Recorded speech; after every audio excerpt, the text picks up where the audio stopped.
তো পাখি, কেউ যদি তোমাকে এভাবে টাচ করে তাহলে? Good touch. কেউ যদি তোমাকে এইভাবে টাচ করে তাহলে? Good touch. কেউ যদি তোমাকে এইভাবে টাচ করে তাহলে? Good touch. এইবার বলো, কেউ যদি তোমাকে এখানে টাচ করে তাহলে? Bad touch. কেউ যদি তোমায় এখানে টাচ করে তাহলে? Bad touch. আর পেছনে যদি এখানে টাচ করে তাহলে? Bad touch. গুড। এখন ওকে কেউ ব্যাড টাচ করে তখন তুই কি করবি? জোরে চিৎকার করব, ধাক্কা দিব, দৌড়ে পালাবো। গুড।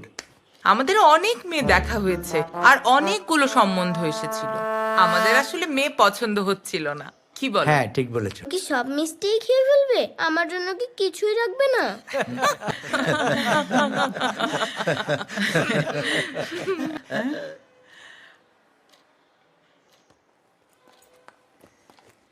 মা, একটু রুমে এসো তো।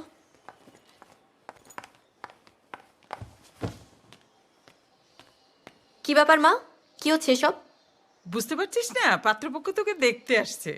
তোমরা কি যাত্রার সাথে আমার বিয়ে দিয়ে দিবে? আস্তে চিৎকার করছিস কেন? ছেলেটা বিদেশ থাকে আর সব বাবা মাই তো চায় তার সন্তান ভালো থাকুক। এই ভালোর আমার দরকার নাই, আগে আমি ইন্টার্নশিপ শেষ করি, তারপর দেখা যাবে। এখন তো চল, নইলে তোর বাবা সবার কাছে ছোট হয়ে যাবে। চল মা, শাড়িটা পরে নে। প্রশ্নই আসে না। এসে পড়বে, এক্ষুনি এসে পড়বে। বসো। Hi, I am Rafiqul Alam. আসলে আপনারা যদি কিছু মনে না করেন, আমি একটা কথা বলতে চাই। বলো। আমার পক্ষে এখন বিয়ে করা সম্ভব না, কারণ আম্মু, কোথায় ছিলে তুমি? সারা দিন তোমার জন্য অপেক্ষা করে বসে আছি। আজকে কিন্তু আমি, তুমি আর আব্বু একসাথে ঘুমাবো।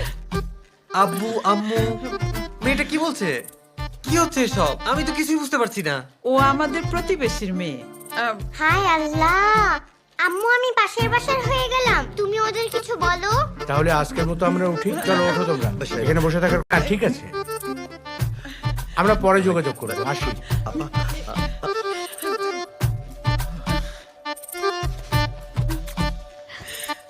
ছি ছি ছি ছি ছি। দাঁড়াও।